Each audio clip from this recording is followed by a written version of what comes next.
Hello बच्चों, चलिए फिर से एक नए लेक्चर में आपका स्वागत है। इससे प्रीवियस लेक्चर में हमने आवेश क्या होता है ये बहुत अच्छे से समझा। आवेश की इकाइयों के बारे में भी हमने जानकारी प्राप्त की। फिर हमने देखा कि कोई भी पदार्थ उदासीन रहता है तो वो पदार्थ आवेशित कैसे होता है। तो हम आज समझेंगे आवेशन कि किसी भी पदार्थ को आवेश कैसे दिया जा सकता है। तो पदार्थ ग्राउंड स्टेट में, मूल अवस्था में, आपको पता है कि उदासीन रहता है। यदि हम किसी पदार्थ से, कोई भी हमारे पास पदार्थ है, उस पदार्थ से हम क्या करें, उस पदार्थ से हम किसी तरीके से जो इलेक्ट्रॉन्स हैं वो निकाल दें, इलेक्ट्रॉन निकाल दें या ले लें, इलेक्ट्रॉन्स लूज कर दे वो पदार्थ। तो वो पदार्थ यदि इलेक्ट्रॉन लूज करता है तो पता है उसका क्या होगा, उसके पास इलेक्ट्रॉन पे ऋण आवेश होता है।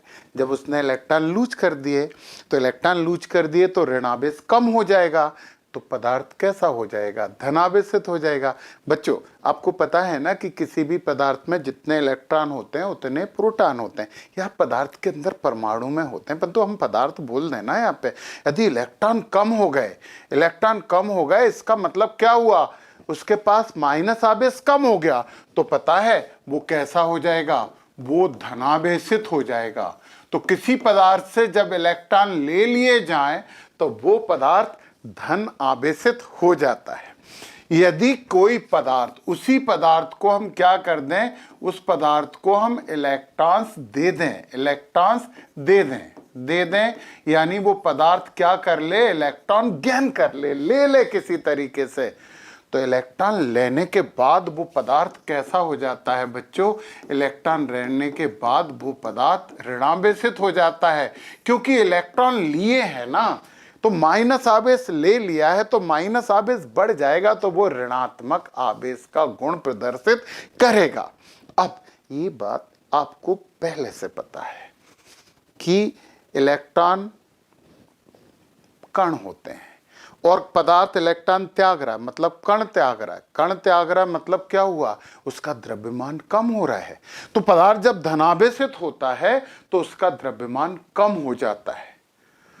तो पदार्थ को धनावेशित करने का मतलब क्या है, उसके द्रव्यमान में कमी आ जाना। तो पता है धनावेशित क्या बोलेंगे, धन आवेश ग्रहण करने पर, धनावेश ग्रहण नहीं करता, इलेक्ट्रॉन लूज करता है, करने पर पदार्थ का द्रव्यमान घटता है। इलेक्ट्रॉन यानी कण त्यागने के कारण। अब आपको समझ में आया, जब किसी पदार्थ को धनावेशित करेंगे तो उस पदार्थ का द्रव्यमान कम हो जाएगा। तो हमने कहा था यार कि आवेश कहीं ना कहीं द्रव्यमान से संबद्ध तो है, रिलेटेड तो है। अब ऋणावेशित किया तो उसने इलेक्ट्रॉन ग्रहण किए हैं, इलेक्ट्रॉन गेन किए हैं मतलब कण लिए हैं। तो पता है, सीधी सी बात है कि ऋणावेशित पदार्थ का, हाँ यहाँ पे हम ऐसे लिखते हैं, ऋणावेशित पदार्थ का द्रव्यमान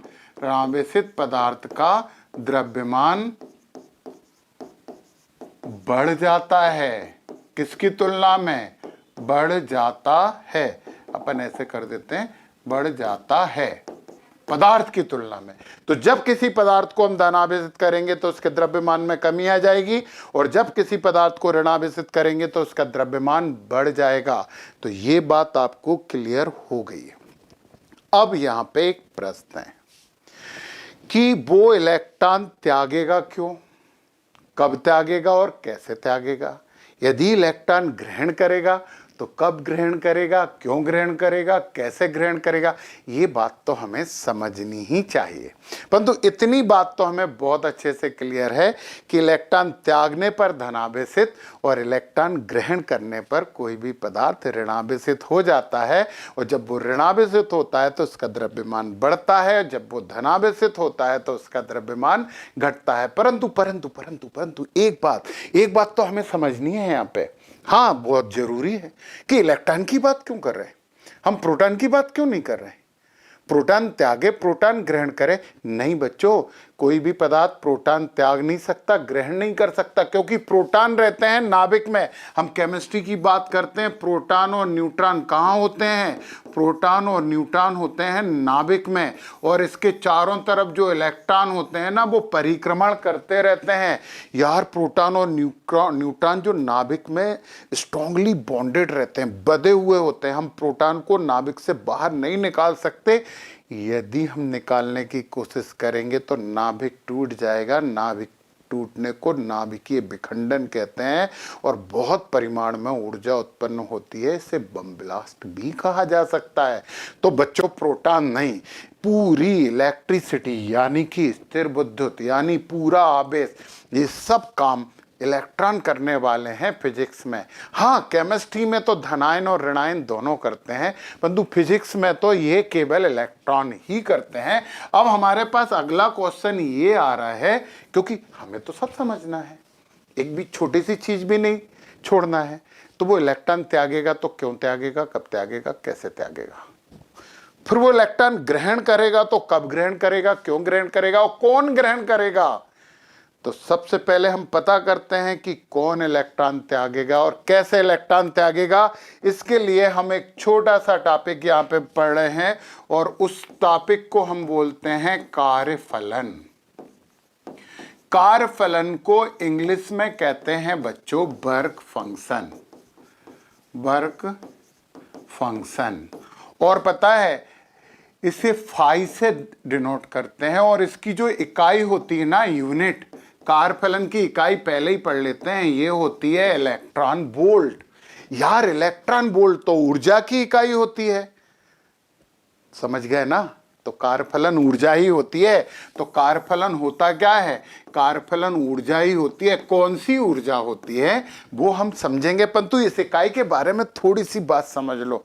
अच्छा करना है ना, बड़ा एग्जाम फेस करना है ना, दूसरों से ज्यादा नॉलेज लेना है, आगे निकलना है, तो समझिए इलेक्ट्रॉन वोल्ट कार्यफलन की इकाई है। परंतु किसी भी गणना में हम इलेक्ट्रॉन वोल्ट का उपयोग नहीं कर पाते हैं, क्योंकि हमें एसआई यूनिट में बदलना होता है। तो इस इलेक्ट्रॉन वोल्ट को, जो कि ऊर्जा की एक यूनिक विलक्षण इकाई है, उसे हमें एसआई इकाई में बदलना पड़ेगा। तो बच्चों वो तो आपको नोट कर लेना चाहिए, 1 electron volt is equal to 1.6 into 10⁻⁹ joule.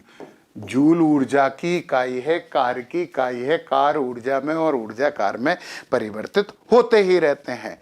तो ये बात तो आपको पता है। तो एक इलेक्ट्रॉन वोल्ट को यदि जूल में कन्वर्ट करना होगा तो ये 1.6 इंटू 10⁻⁹ जूल होती है।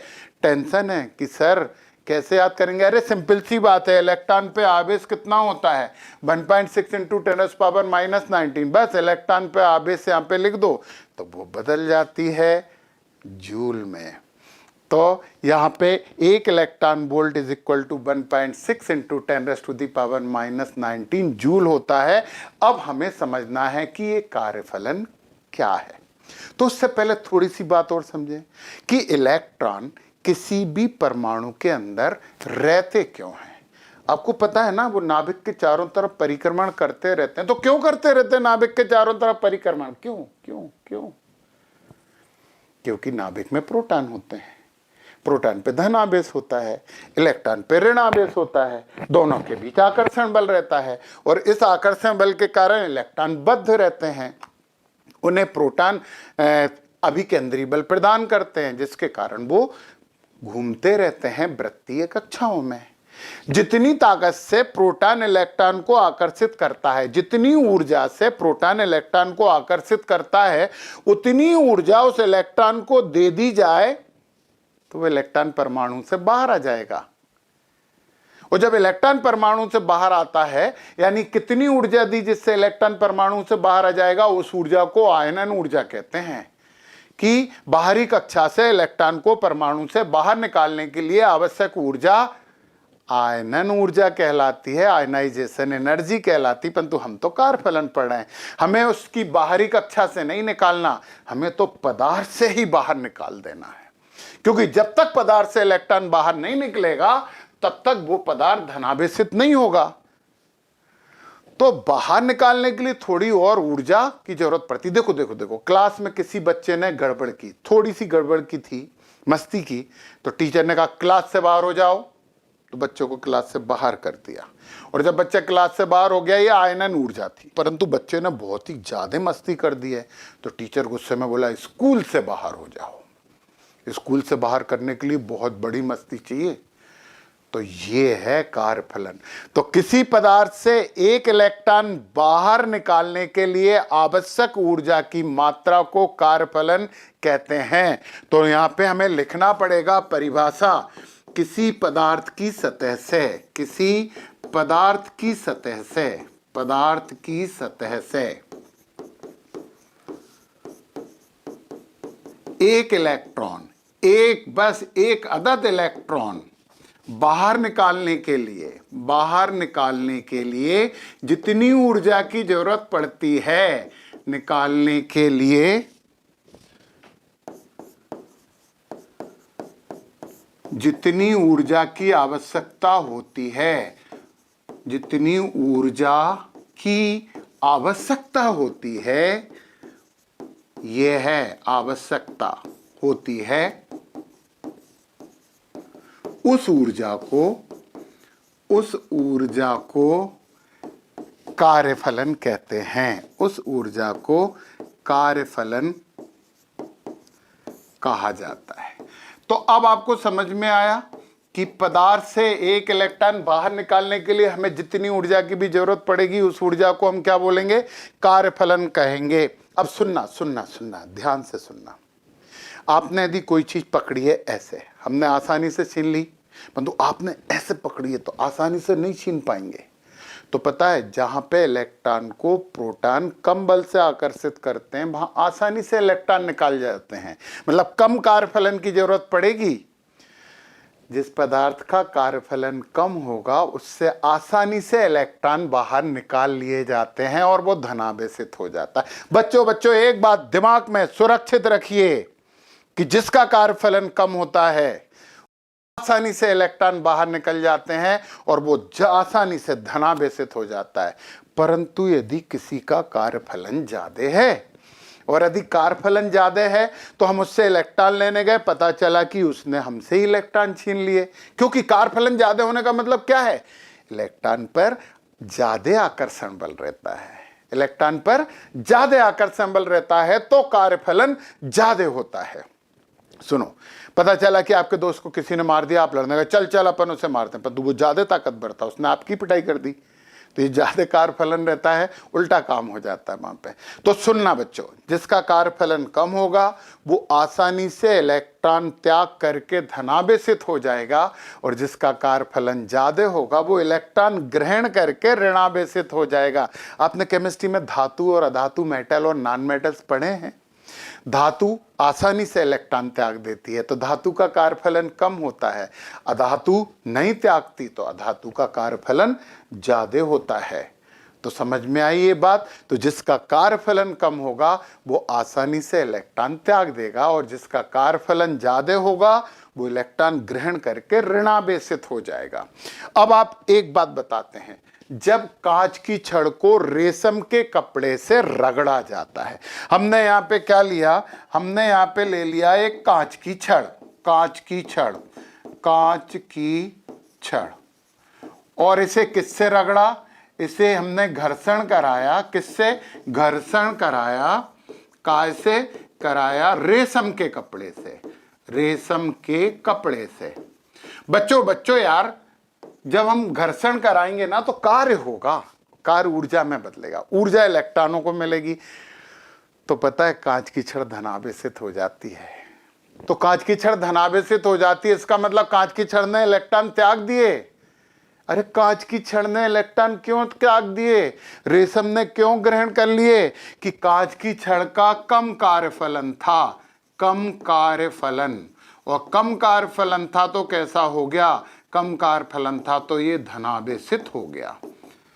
तो कांच की छड़ को जब रेशम के कपड़े से रगड़ा जाता है तो कांच की छड़ पे धनावेश उत्पन्न हो जाता है, क्योंकि कांच की छड़ का कार्यफलन रेशम के कपड़े से कम होता है। और रेशम का कपड़ा कैसा हो गया?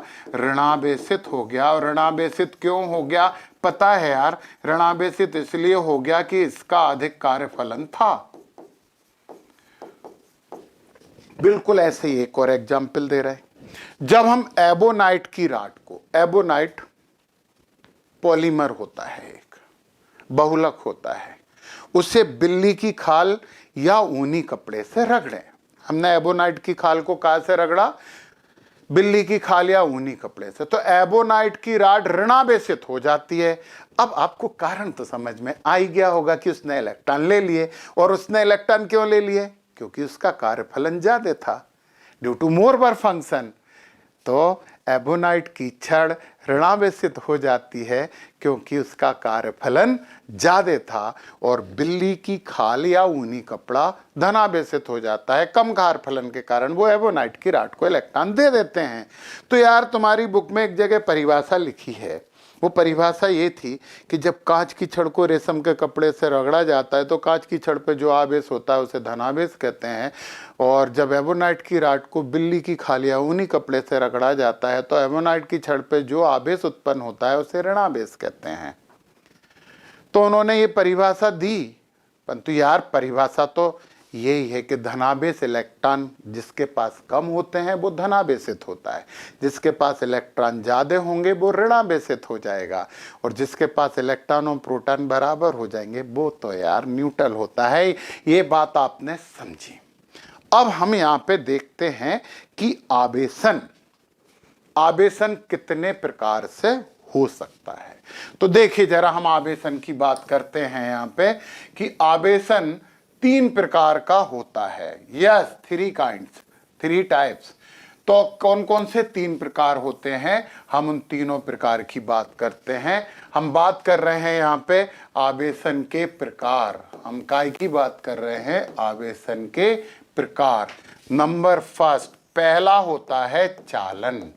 यस, चालन को हम इंग्लिश में बोलते हैं कंडक्शन।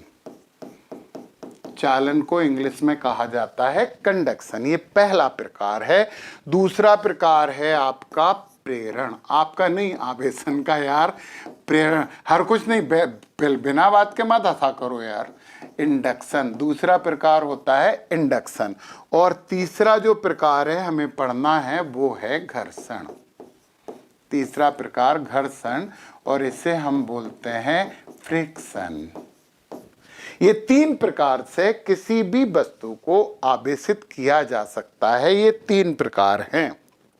तो सबसे पहले हम बात करेंगे चालन की, कंडक्शन की। सबसे पहले हम बात करते हैं कि चालन कैसे होता है। तो चालन हम यहाँ समझ रहे हैं, कलर बदल के समझ लें चालन के बारे में। तो चालन में क्या होता है कि जब एक आवेशित वस्तु, ये कैसी है? ये वस्तु है आवेशित, आवेशित, और इस पे हम मान लेते हैं धनावेश है। और एक वस्तु निरावेशित है। ये कैसी वस्तु है? निरावेशित। जब इन दोनों को एक दूसरे से कांटेक्ट में लाया जाता है, यार ऐसा कर लेते हैं, ये धनावेशित हो गई पॉजिटिव, और इसे कांटेक्ट में ले आए, इसी को यहाँ पे कांटेक्ट में ले आए। इस पे उदासीन थी, ये कैसी थी? उदासीन। परंतु उदासीन को जब हम कांटेक्ट में लेके आए, यार एक पे धनावेश है। आपको पता है धनावेश होने का मतलब क्या होता है? हाँ, धनावेशित होने का मतलब होता है उसके पास इलेक्ट्रॉनों की कमी है। और जिसके पास जिस चीज की कमी होती है ना बच्चों, वो उसे प्राप्त करने की पूरी कोशिश करता रहता है। तो पता है इसके पास इलेक्ट्रॉन कम है तो इससे इलेक्ट्रॉन ले लेगा ये, और इससे इलेक्ट्रॉन ले लेगा तो इस पे कौन सा चार्ज आ जाएगा, पॉजिटिव, और यह उदासीन नहीं रहेगा क्योंकि इसके पास इलेक्ट्रॉन कम थे। ये दूसरे से इलेक्ट्रॉन ले लेगा और इलेक्ट्रॉन ले लेगा तो इस पे धनावेश उत्पन्न हो जाएगा। जब हम दो वस्तुओं को, दो पदार्थों को आपस में संपर्क करते हैं, जो आवेशित पदार्थ होता है वो निरावेशित पदार्थ को भी आवेशित कर देता है। इस घटना को चालन कहते हैं। तो चालन में संपर्क करना बहुत जरूरी रहता है, दोनों को आपस में कांटेक्ट में लाना होता है। मान लो इस पे नेगेटिव चार्ज है और इस पे कोई चार्ज नहीं था, एक वायर से कनेक्ट कर दिया। आपको पता है नेगेटिव चार्ज होने का मतलब क्या है? उसके पास इलेक्ट्रॉन ज्यादा हैं यार, तो वो इलेक्ट्रॉन इससे निकल के इसमें चले जाएंगे और ये भी नेगेटिव हो जाएगा। बट ये है कि इसका चार्ज थोड़ा कम हो जाएगा और इस पे इतना चार्ज तो नहीं आएगा जितना इस पे, परंतु वो आवेशित हो जाएगा। तो जब दो वस्तुओं को, आवेशित और निरावेशित वस्तुओं को आपस में संपर्क में लाया जाता है तो निरावेशित वस्तु का भी आवेशित हो जाने की घटना को चालन के द्वारा आवेशन की घटना कहते हैं। तो आपको चालन समझ में आ गया है, अब हम इसे मिटा देते हैं। अब हम दूसरी बात जिसकी करने वाले हैं वो है प्रेरण। प्रेरण का मतलब होता है इंडक्शन। इंडक्शन की बात करते हैं हम, प्रेरण में क्या होता है। अब आप समझिए, ये चालन में दोनों को संपर्क में ला रहे थे, तो इंडक्शन में बिना संपर्क के काम होता है। बिना संपर्क के हम किसी से प्रभावित हो रहे हैं, उसे पता ही नहीं है कि हम उससे प्रभावित हो रहे हैं। अरे तुम्हारे घर के सामने एक नया बच्चा किराएदार बन के आया, वो खिड़की के पास बैठ के दिन भर पढ़ता रहता है, तुम्हारी क्लास में है। थोड़े दिन में तुम्हें लगेगा यार ये दिन भर पढ़ता रहता, मेरी क्लास में यार मैं भी पढ़ूं, तो तुम भी थोड़ा थोड़ा पढ़ने लगते हो। तो ये प्रेरण होता है। तो पता हमने क्या किया, एक वस्तु यहां पे रखी, एक पदार्थ यहां रखा और इस पे धनावेश था। इस पे कौन सा आवेश था? धनावेश था। हमने एक दूसरा पदार्थ इससे थोड़ी सी दूर, मतलब इसके पास लेके आए, टच नहीं किया, संपर्क नहीं हुआ है। यार धनावेश क्या करेगा? इस पदार्थ के इलेक्ट्रॉनों को अपनी तरफ आकर्षित करेगा, क्योंकि विपरीत आवेश तो एक दूसरे को आकर्षित करते हैं, ये बात तो आप जानते हो यार, है ना। तो वो क्या, इलेक्ट्रॉन निकल के इसमें आ जाएंगे। अरे इलेक्ट्रॉन को सतह से निकालने के लिए बहुत ज्यादा एनर्जी की जरूरत होती है, ऐसे एक आवेश वाली दूसरी से इलेक्ट्रॉन निकाल नहीं सकता। निकाल तो नहीं सकता, तुम्हें घर से बाहर जाने पे बैन लगा दिया, खिड़की में खड़े होके तो बाहर झांक सकते हो ना। यस, आप खिड़की में खड़े होकर बाहर झांक सकते हो। तो पता है ये इलेक्ट्रॉन, इसके इलेक्ट्रॉन को ये आकर्षित करेगा, तो इस सतह पे इलेक्ट्रॉन आ जाएंगे। किसके कारण? इस धनावेश के आकर्षण के कारण, इस धनावेश के प्यार में पड़कर आ जाएंगे वो इलेक्ट्रॉन, क्योंकि विपरीत आवेश एक दूसरे को आकर्षित करते हैं। और इलेक्ट्रॉन इस तरफ आ गए, मतलब इस तरफ इलेक्ट्रॉन कम हो गए, जिधर इलेक्ट्रॉन आ गए उधर कौन सा चार्ज आ जाएगा? माइनस। और जिधर इलेक्ट्रॉन कम हो गए उधर कौन सा चार्ज आ जाएगा? प्लस। तो इस पदार्थ की एक सतह ऋणावेशित हो जाएगी और दूसरी सतह धनावेशित हो जाएगी। परंतु हमें तो यार ऋणावेश ही चाहिए था बस। तो हम पता क्या करें, हम इस वाली सतह को पृथ्वी से जोड़ दें। इसे क्या बोलेंगे? इसे बोलेंगे पृथ्वीकृत। इसे पृथ्वी से जोड़ दिया जाए। इस सतह को जब पृथ्वी से जोड़ देंगे ना, ये पूरा के पूरा जो धनावेश है ना बच्चों, वो सब पृथ्वी में चला जाएगा। पृथ्वी तो बहुत बड़ा एक्सेप्टर होता है, ऋणावेश नहीं जाएगा। क्यों? क्योंकि ऋणावेश तो इस धनावेश के प्यार में पागल है ना, वो तो उससे आकर्षित रहेगा। तो पता है ये धनावेश इधर चला गया तो ये पूरी वस्तु पे कौन सा आवेश आ गया? ये ऋणावेश आ गया। ये वस्तु पूरी के पूरी नेगेटिव हो गई। नेगेटिव मतलब नेगेटिव चार्ज की बात कर रहे हैं हम। ऐसे इस घटना को प्रेरण के द्वारा आवेशन कहा जाता है। जब दो वस्तुओं को आपस में संपर्क में नहीं लाया जाता, इसके बावजूद एक आवेशित वस्तु दूसरी आवेशित वस्तु में आवेश उत्पन्न कर देती है, इस घटना को प्रेरण यानी इंडक्शन की घटना कहते हैं। तो चालन में क्या था बच्चों? चालन में दोनों को आपस में संपर्क में लेके आए थे। और प्रेरण में क्या था, दोनों को आपस में एक दूसरे से टच भी नहीं किया था, परंतु फिर भी आवेश उत्पन्न हुआ। अब हम तीसरी बात करते हैं और वो तीसरी बात है हमारी फ्रिक्शन। बच्चों एक इंपॉर्टेंट बात, फ्रिक्शन बहुत इंपॉर्टेंट है और ये बोर्ड में आता रहता है। तो इसमें एक प्रश्न आता है, तो वो प्रश्न हम पहले लिख देते हैं और फ्रिक्शन की पढ़ रहे हैं, फ्रिक्शन के द्वारा आवेशन ही पढ़ रहे हैं, परंतु प्रश्न लिख देते हैं। और प्रश्न क्या है, प्रश्न ये आता है घर्षण विद्युत की, घर्षण विद्युत की इलेक्ट्रॉनिक सिद्धांत के आधार पर, इलेक्ट्रॉनिक सिद्धांत के आधार पर व्याख्या कीजिए, सिद्धांत के आधार पर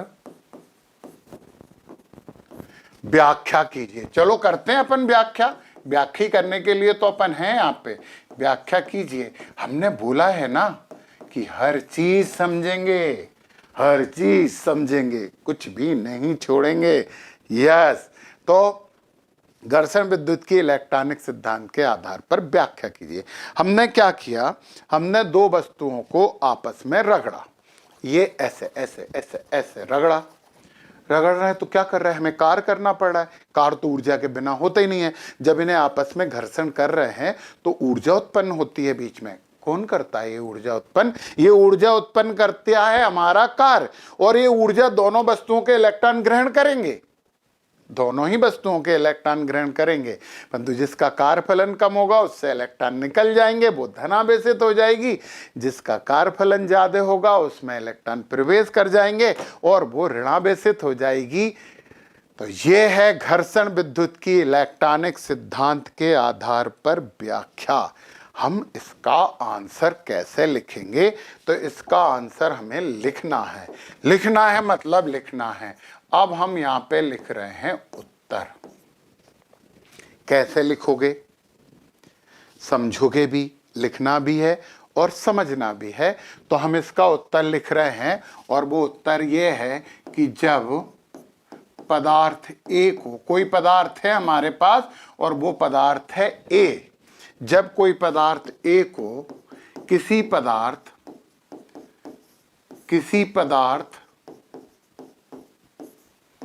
बी से घर्षित किया जाता है, रगड़ा जाता है, घर्षित किया जाता है, तो क्या होता है बच्चों, जब घर्षित किया जाता है तो क्या होता है, हमारा कार्य होता है। तो हमारे द्वारा किया गया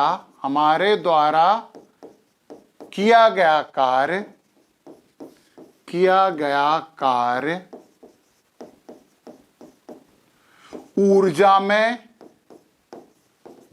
परिवर्तित हो जाता है। हो गया भैया, ऊर्जा में परिवर्तित हो जाता है। ये हमने कार्य किया है और वो ऊर्जा में परिवर्तित हो गया। दोनों ही पदार्थों के इलेक्ट्रॉन ऊर्जा ग्रहण करते हैं।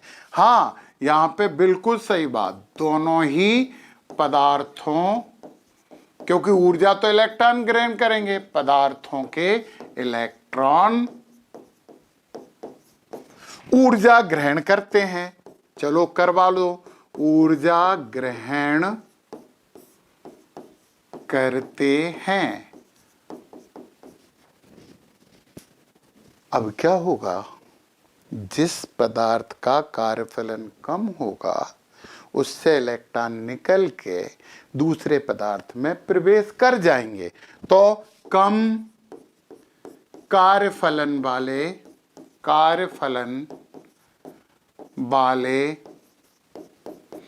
पदार्थ से इलेक्ट्रॉन निकल के, यस यार पूरी बात लिखना ही है ना, इलेक्ट्रॉन निकल कर अधिक कार्यफलन वाले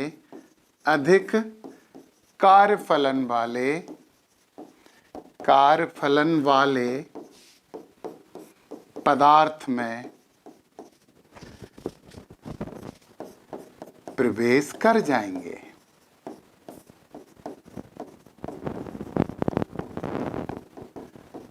लो भैया, अधिक कार्यफलन वाले में प्रवेश कर गए, तो कम कार्यफलन वाला कैसा हो जाएगा? कम कार्यफलन वाले ने इलेक्ट्रॉन त्यागे हैं, और जो इलेक्ट्रॉन त्यागता है वो धनावेशित होता है। तो हम लिख देते हैं यार यहाँ पे, कम कार्यफलन वाला पदार्थ, कम कार्यफलन वाला पदार्थ धनावेशित और अधिक कार्यफलन वाला पदार्थ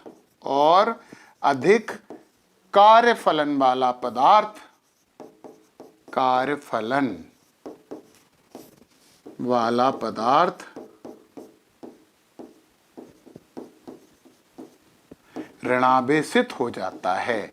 यार ये बहुत इंपॉर्टेंट बात है, पेपर में आएगा ही आएगा। ऋणावेशित हो जाता है, आएगा, यस आएगा। तो ये पेपर में आएगा। तो आप एक स्क्रीनशॉट ले लो ना। यस बस ले लिया। तो पता है, ये है घर्षण विद्युत की इलेक्ट्रॉनिक सिद्धांत के आधार पर व्याख्या। मान लो एक का कार्यफलन कम, ये इन दोनों को रगड़ है, टक टक टक टक, ये मार्कर का कार्यफलन कम है, तो इससे इलेक्ट्रॉन निकल जाएंगे और इस बॉक्स के अंदर प्रवेश कर जाएंगे। ये ऋणात्मक हो गया और ये धनात्मक हो गया है।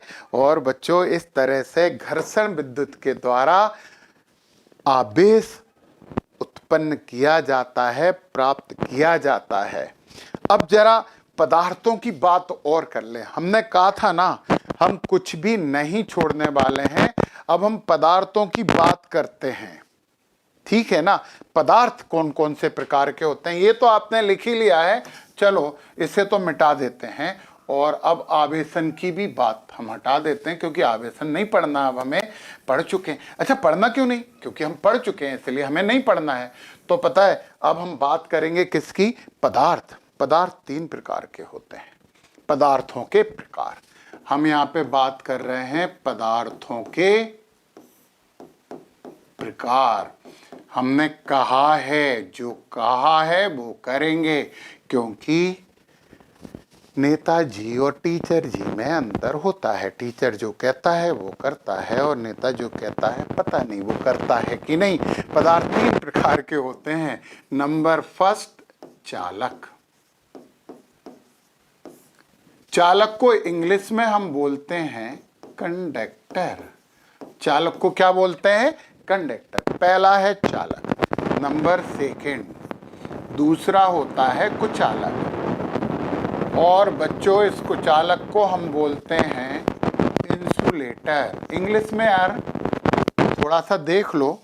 नंबर तीन, अंग्रेजों का वैसे ही हमारे देश में बहुत ज़्यादा प्रभाव है, तो इंग्लिश में भी थोड़ा थोड़ा कर लो तो कोई हर्ज नहीं है। हालांकि हिंदी हमारी मातृभाषा है और हम मातृभाषा को स्नेह करते हैं। और तीसरा है अर्धचालक। अर्धचालक, और अर्धचालक को हम बोलते हैं सेमी कंडक्टर। तो चालक, कुचालक और अर्धचालक। तो सुनिए, हमारी बात समझिए कि चालक क्या होते हैं। चालक जो है ना, ये आवेश प्रवाह करते हैं, आवेश को अपने में से प्रवाहित होने देते हैं। पर तुम्हें पता है कि हम यहाँ पे स्थिर विद्युत पढ़ा है, हमें आवेश को चलने नहीं देना है।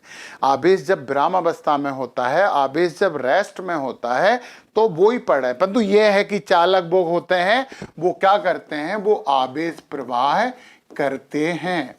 क्यों करेंगे भैया आवेश प्रवाह? तो यार आवेशित कण तो इलेक्ट्रॉन और प्रोटॉन है, प्रोटॉन नाभिक में बंधा रहता है, बेचारा बांध दिया है उसे पकड़ के, तो इलेक्ट्रॉन के कारण ही होगा सब कुछ।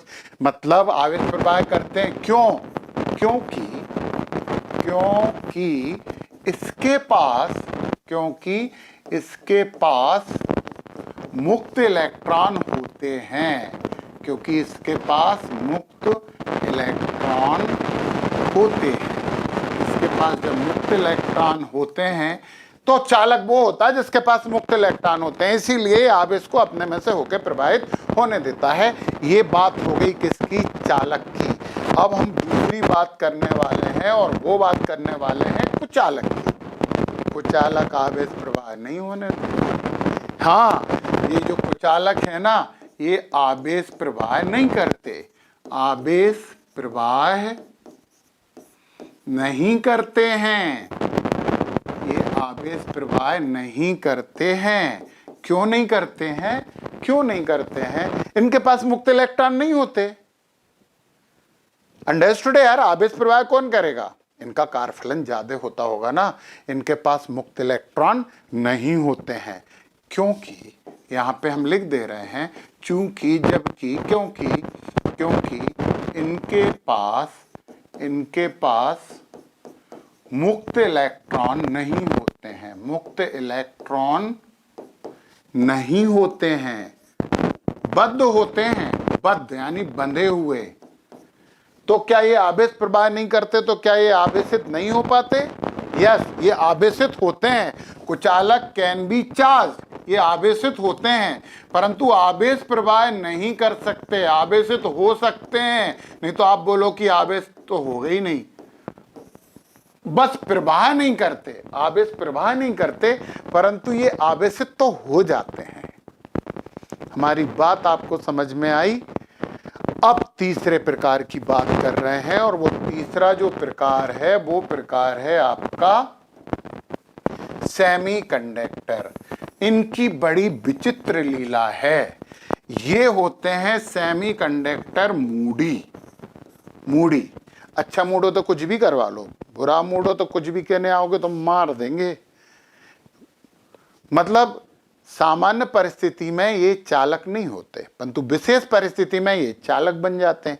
मतलब जब हम विशेष परिस्थिति रखें तो ये चालक बन जाते हैं, सामान्य परिस्थिति में चालक नहीं। पर इससे पहले एक बहुत इंपॉर्टेंट बात बताएं। अर्धचालक जिसमें भी यूज होते हैं उसे इलेक्ट्रॉनिक कहते हैं। इलेक्ट्रॉनिक मतलब अर्धचालकों की क्रिया। जिस भी इलेक्ट्रिकल डिवाइस में अर्धचालक यूज होते हैं वो इलेक्ट्रॉनिक्स होती है, जिसमें चालक यूज होते हैं वो इलेक्ट्रिकल होती है। तो पता है इलेक्ट्रॉनिक्स मतलब अर्धचालक होता है। तो पता अर्धचालक क्या होते हैं? ये विशेष परिस्थिति में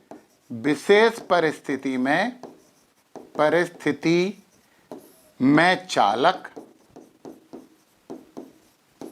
और सामान्य परिस्थिति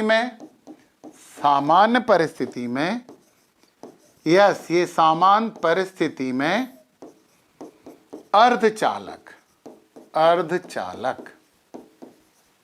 अर्धचालक नहीं लिखेंगे यार, कुचालक लिखेंगे यार बच्चों। हाँ यार, ये अर्धचालक नहीं लिखना चाहिए, अपन कुचालक लिखेंगे। सामान्य परिस्थिति में ये क्या होते हैं? कुचालक। यहां पे लिख दें हम कुचालक। यस। तो तीन प्रकार के पदार्थ होते हैं: चालक, अर्धचालक, कुचालक। चालक जिनके पास मुक्त इलेक्ट्रॉन होते हैं वो अपने में से प्रवाहित आवेश को होने देते हैं। कुचालक इनके पास बद्ध इलेक्ट्रॉन होते हैं यानी मुक्त इलेक्ट्रॉन नहीं होते हैं, तो ये अपने में से होकर आवेश को प्रवाहित नहीं होने देते, परंतु ये आवेशित होते हैं। और तीसरे अर्धचालक है तो बड़े मूडी टाइप की चीज होती है, इलेक्ट्रॉनिक्स होती है। विशेष परिस्थिति में चालक और सामान्य परिस्थिति में कुचालक, तो इन्हें कहते हैं हम अर्धचालक। तो बच्चों आवेशन हमने समझा, आवेश कैसे आता है, क्यों आता है, ये भी हमने समझा।